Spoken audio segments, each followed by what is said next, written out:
Hey, good morning. I'm Vic Senese. I'm the host of the Europatient podcast. Welcome to the show. We got a great show for you today, so join us now. All right, so today we're going to talk about something that's becoming very popular, at-home urinary tract infection test or UTI test. But are they accurate? Can you rely on them? Well, let's find out. So let's start with the basics about what is a UTI. A urinary tract infection happens when bacteria enters the urinary tract. Now, most infections affect the bladder, and the most common symptoms are burning, urgency, and cloudy urine. Now, when a patient asks how to recognize a UTI, these are the most common signs. As I mentioned, burning or pain during urination, a frequent urge to go, feeling like you got to go more often or you got to rush to the bathroom. Cloudy or strong smelling urine. Sometimes certain infections, you can just tell from the change in the smell of your urine. Lower abdominal pain. Occasionally blood in the urine. However, not all UTIs show symptoms, especially as you get to be an older adult. And if you've had something like a catheter in, you may not know that you had an infection because of the irritation from that. Now, what are these at-home UTI tests, and where do you get them? Well, you can buy these tests online at the pharmacy. These are all the ones I'm showing up above here, are all from the Amazon. They look like simple test strips, and you dip them in your urine and match the color and changes to a chart. Sounds pretty easy, right? There's a little bit more to it, so let's talk about that. Now, how do they work? Well, they use two indicators, one called nitrates, the other called leukocytes. This helps suggest whether bacteria are present. But remember, not every bacteria produces nitrites, so false negatives can happen. And as I kind of show this easy 1, 2, 3, you wet the strip for 2 seconds, lay flat on a paper towel, and read it. So it is kind of a 1, 2, 3, and you're out. But what's the accuracy of these tests? Do they really work? Well, the short answer, somewhat. They can give us useful information, but they're not 100% accurate.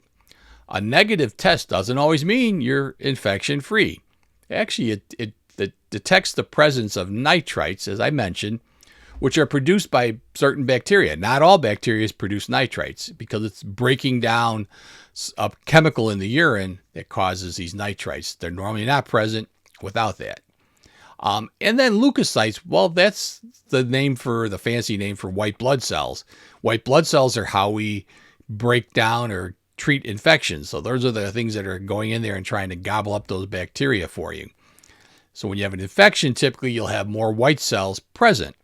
And there's an enzyme from the white blood cells called leukocyte esterase, which we can test for with those test strips. And they may indicate an infection. However, once again, not all bacteria cause an increased white cell production. And it doesn't always show it early on, too.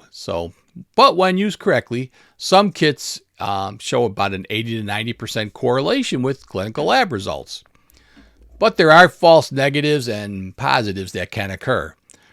As I mentioned, not all bacteria produce nitrates, and improper sample collection or timing results can affect the results. While these tests can be helpful for screening, they should never replace a professional evaluation and a urine culture to provide accurate diagnosis and treatment. Urine culture is that test that we send out where we grow the bacteria out on a plate to see if there's bacteria growing. And then we can also test to see what will kill it. Now let's talk about those limitations for UTI testing at home. Technique matters. If you don't collect the urine properly or read the strip at the wrong time, the results could be misleading. And these tests don't tell you which antibiotic you need, such as a culture would, where they test to see whether the antibiotic is going to kill it. But as you can see from this color chart here, it's really a simple compare it, dip it and compare the color that changed to that chart. And depending on how much change, we know if there's more or less positive leukocytes or nitrites, those two things that we look at. I kind of mentioned there's other things that we can look at. Some of those test strips that I showed earlier have 3-4 different things they test for, like pH. Not really used much to determine whether you have a urinary tract infection, but sometimes we could use it for other things. So, but leukocytes and nitrites are the two biggies that we want for infection. Now, despite their limitations, at-home testing can be helpful as a first step, especially for people with frequent infections and they're already familiar with their symptoms. So if you're one of these frequent flyers with UTIs, this could be a good way to kind of keep at-home monitoring for it. Also, it can tell you when you need to get professional help. You kind of have some symptoms that are getting worse. Your fever could be high fever, severe back pain, could be an infection spreading. So always make sure you contact your doctor if things are getting worse. Now, what to expect from a medical UTI test. So we use strips very similar. You may have seen them if you came in the office and noticed people dipping a test strip into the urine. Most of us use an automated machine that can read those things, probably maybe even more accurately than we can. But it's still, when we're really suspicious, we'll send the urine out for a culture to find out exactly what bacteria, because it doesn't tell you the exact bacteria, and which is the right antibiotic to treat you with. Because if you can treat a person who's resistant to a certain antibiotic, it's not going to work. So we need to know that. Now, something that an at-home test just can't do. Now, here's the other thing, as we see here with this guy looking through the microscope. If we do a test in our office and we see positive for leukocytes and nitrites, the first thing we're going to do is look under the microscope, because you want to see, are there actually bacteria? We can see bacteria with the microscope, often see them. And the leukocytes, those white cells, pretty easy to pick out too on the microscope. Pretty easy for me. I've been looking at urines for 40 years, but it's a pretty classical thing. So we want to take a look at the urine under the scope, because it'll give you an idea better than just the test strip, or it might tell you whether the test strip was accurate or not. Now, maybe somebody's test strip is negative and they still have a lot of symptoms. Same thing, under the scope. That's the best way. Get a microscopic urinalysis on top of the test. But again, that involves an office visit or sending it off to a laboratory. And if it's positive, they usually follows up with that urine culture where we really grow things out. That's the best way. Now, here's some tips to get the most accurate results from your at-home testing. So always follow directions carefully. Read the labels and maintain clean testing conditions. Don't contaminate the sample because it could be affected. Always wash your hands and use a clean catch midstream urine sample to reduce contamination. So what's this midstream thing? Well, the middle of the stream is what we really want to look at, because that's the urine coming out of the bladder. The first part of your stream is what we call urethral wash. So it's kind of washing everything that's in the urethra, which may be a little less accurate than having that, stuff from the bladder. So midstream, go a little bit into the toilet first, then catch a sample in the cup for your test. Best time to test generally is first thing in the morning, and that's because your urine's more concentrated from sitting all night long. It increases the likelihood of it detecting infection markers.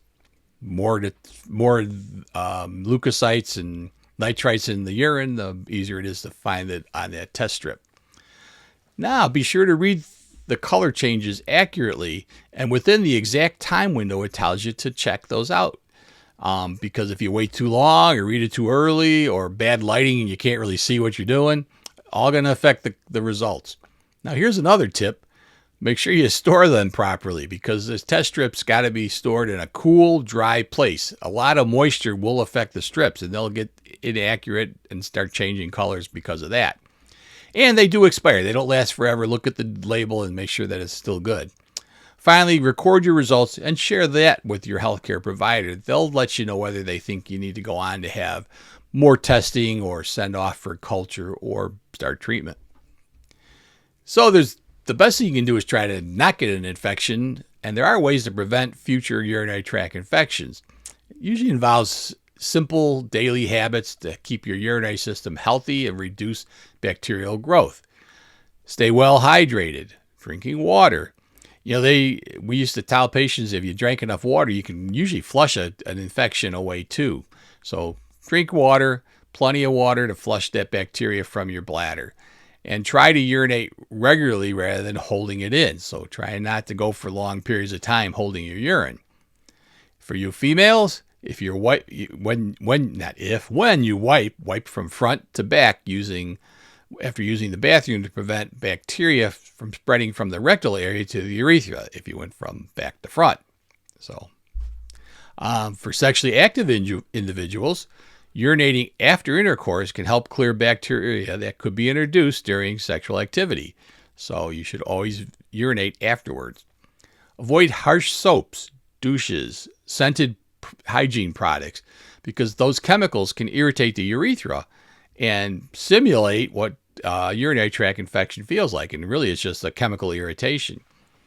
Choose breathable cotton underwear to minimize the buildup of moisture. If you experience frequent UTIs, talk with your healthcare provider about other preventative strategies such as lifestyle adjustments, maybe probiotics, and maybe some preventative prescriptions that you might have on hand. So to wrap it up, my final thoughts, I think the at-home tests have a process. They can offer some insight.